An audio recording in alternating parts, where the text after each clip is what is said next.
Dan Sport Lovers, untuk membahas persaingan di semifinal Piala Dunia 2026, kami sudah terhubung dengan jurnalis Kompas.com. Ada Sam Bagaskara langsung dari Amerika Serikat, tepatnya di New York. Halo Bung Sam, selamat malam waktu Indonesia. Apa kabar? Selamat malam waktu Indonesia. Baik, Tata. Baik, Bung Sam, jadi bagaimana untuk persaingan keempat tim ini di babak semifinal? Untuk persiapannya sendiri di sana bagaimana? Iya, 100 pertandingan sudah digelar sejauh ini di Piala Dunia 2026. Artinya tinggal 4 laga lagi yang akan dimainkan. 4 tim lagi yang tersisa juga. Sebuah kulminasi yang luar biasa untuk Piala Dunia 2026 kali ini. Karena 4 tim yang tersisa adalah 4 tim terbaik, boleh dibilang begitu. Karena secara ranking FIFA, 4 tim ini adalah 4 tim teratas di ranking FIFA terbaru ya. Ada Prancis, ada Spanyol, ada Argentina, dan juga Inggris. Memang secara undian ini sudah dirancang oleh FIFA sejak November di tahun lalu, sebelum undian digelar di Washington DC pada Desember. Artinya 4 tim teratas di ranking FIFA tidak akan bisa bertemu sebelum semifinal.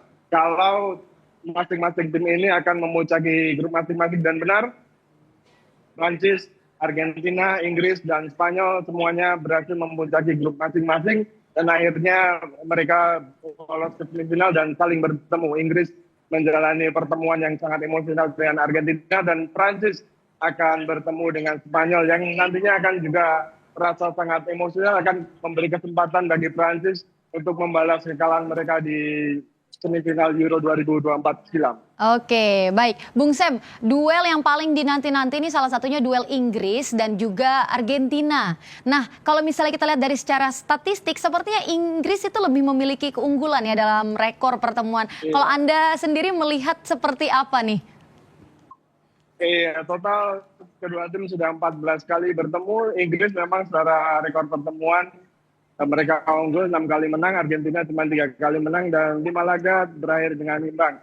Kalau di Piala Dunia, 2 tim ini terhitung 5 kali bertemu, dan Inggris juga unggul tipis 3 kali kemenangan, sementara Argentina 2 kali kemenangan. Memang pertemuan Argentina-Inggris ini akan sangat emosional, akan sangat ikonik juga, karena sejarah Piala Dunia selalu memunculkan cerita-cerita menarik dari pertemuan antara Inggris dan Argentina. Orang tentunya ingat bagaimana sihir Diego Armando Maradona mengalahkan Inggris di tahun 1986 Piala Dunia di Meksiko. Kala itu Maradona memproduksi 2 gol paling ikonik dalam sejarah Piala Dunia. Yang satu tentu gol tangan Tuhannya Maradona, gol yang kontroversial sekaligus ikonik kala itu.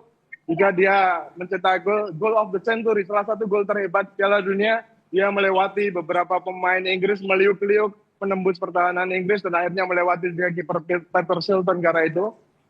Jadi sebuah cerita yang ikonik. Kala itu Argentina menang 2-1 atas Inggris, dan akhirnya melaju sebagai juara Piala Dunia 86. Dan pertandingan di 86 itu hanya 4 tahun setelah ada perang di Falkland War ya. Jadi ada muatan politis juga waktu itu. Dan cerita dari Inggris Argentina lagi yang menarik, tentu orang ingat di 98 Michael Owen membuat gol yang hebat banget kala itu, gol soloran juga, dan David Beckham dikeluarkan oleh wasit asal Denmark Milton Nielsen karena kena kartu merah, karena waktu itu dia menyepak Diego Simeone yang boleh dibilang agak sedikit pura-pura, sedikit diving karena jatuh di sepak Beckham. Dan itu menjadi cerita-cerita dan bumbu-bumbu menarik. 4 tahun setelahnya di Korea Jepang, Beckham akhirnya menebus itu semua dengan 1 gol lewat penalti dan memenangkan Inggris kala itu di Piala Dunia 2002. Ya, Bung Sam, tentu dari keempat tim ini masing-masing punya keunggulannya sendiri-sendiri. Tapi siapa nih Bung yang paling diunggulkan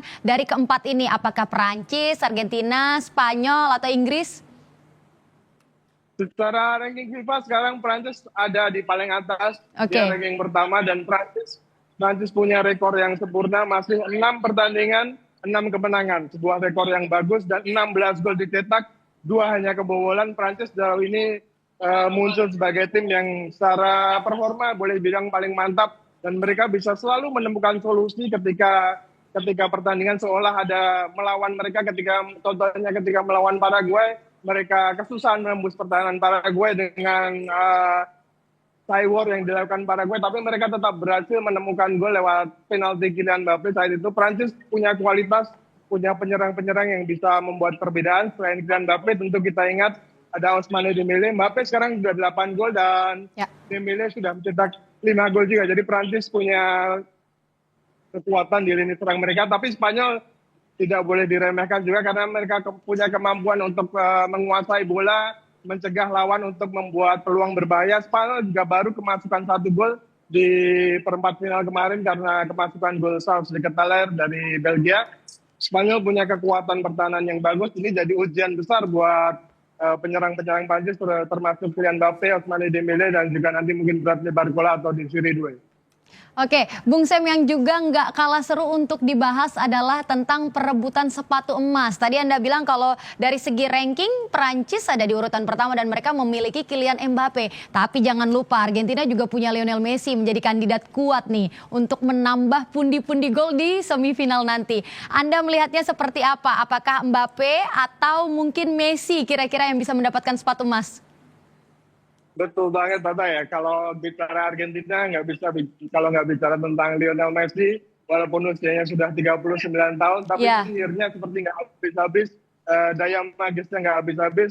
Kemarin lawan Swiss memang dia tidak mencetak gol, tapi bisa bikin 1 assist. Sebelum melawan Swiss, Messi terhitung mencetak gol 10 pertandingan beruntun di Piala Dunia dia mencetak gol, sebuah pencapaian yang luar biasa untuk pemain seperti sekarang sudah 8 gol, walaupun di Piala Dunia kali ini dia sudah 2 kali gagal penalti, tapi Messi tetap punya peran yang luar biasa di timnas Argentina. Selain sebagai finisher juga dia bisa menyediakan peluang-peluang, membuat peluang bagi rekan timnya. Dan Messi sekarang memimpin daftar jago bersama Mbappe, persaingan yang sangat seru karena dua tim ini dijagokan bakal sampai ke final nanti. Kemarin sempat wawancara juga dengan salah satu fans Argentina di fanzone sini di Rockefeller Center.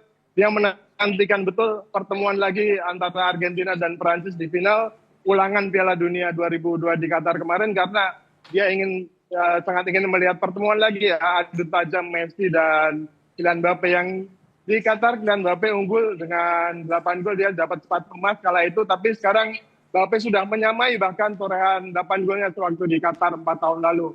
Sebuah persaingan yang seru, tapi kita tidak bisa lupakan juga Inggris masih punya Harry Kane dan Jude Bellingham yang sama-sama punya 6 gol di situ.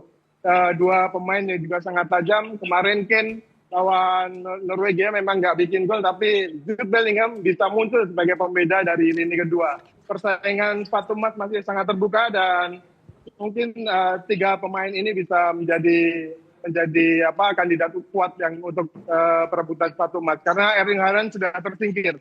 Ya, oke, baik, terima kasih Bung Sam atas waktunya. Semoga sehat selalu dan tentunya kita menanti siapa nanti yang akan menjadi pemenang di Piala Dunia 2026.